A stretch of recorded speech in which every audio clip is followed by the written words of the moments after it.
From Arkansas reserves, the gentleman from California is recognized. Thank you, Mr. Speaker. I have no further requests for time, and we're prepared to close.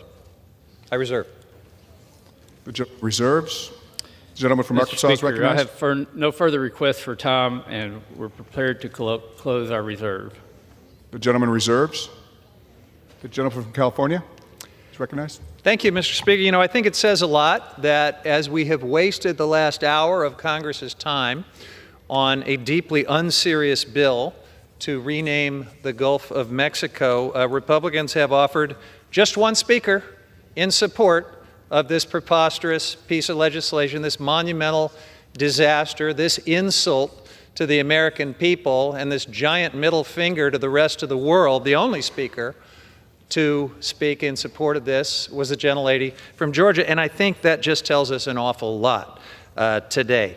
You know, the American people think that Congress should do real work, and there's plenty of real work to be done. Americans are watching their 401ks in free fall from this president's reckless tariff games, tariff chaos that is happening by using Congress's Article 1 Trade and Commerce Authority. And what is this Congress doing about it?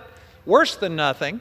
They've tied their own hands because in their government funding bill, they created the gimmick of a never-ending legislative day to prevent them from using their emergency authorities to put some sensible sideboards on Donald Trump's tariff madness.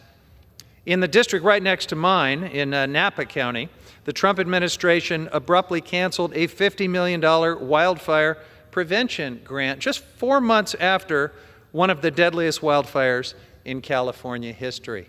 And that's been the story throughout the West. Critical funding, a critical need for firefighters and for projects that make us safer from wildfire in total chaos or canceled because of this madness with Elon Musk and Doge and an unhinged president. And what do we hear from our colleagues across the aisle?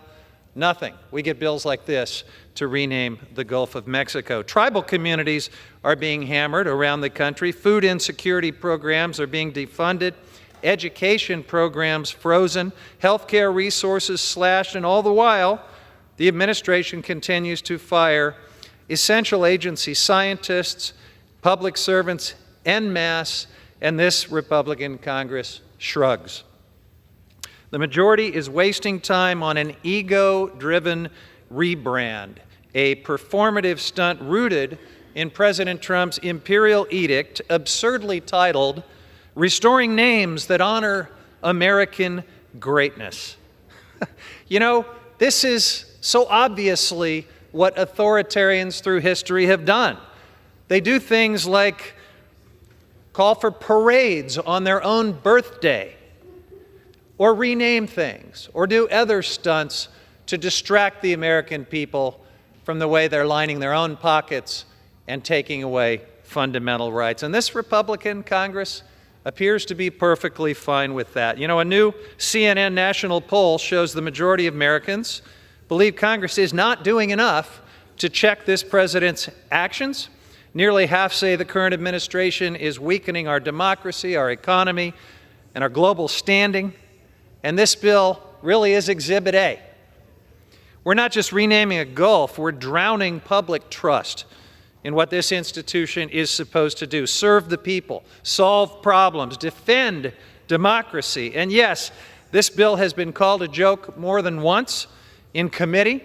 I even offered an amendment to rename the entire planet Trump just to underscore the absurdity of their sycophantic bootlicking. But now, after seeing this bill advance not only through committee, but all the way through to the House floor for a final vote, it's getting a little bit harder to laugh because it's not a joke anymore. It's a case study in misplaced priorities. When you start erasing or changing phrases like climate change, equity, or disadvantaged communities from government websites, when you ban them from scientific reports, you're not just playing word games, you're dismantling our capacity to even name the problems we face, let alone fix them, but we're renaming bodies of water. Mr. Speaker, we're about to open the roll.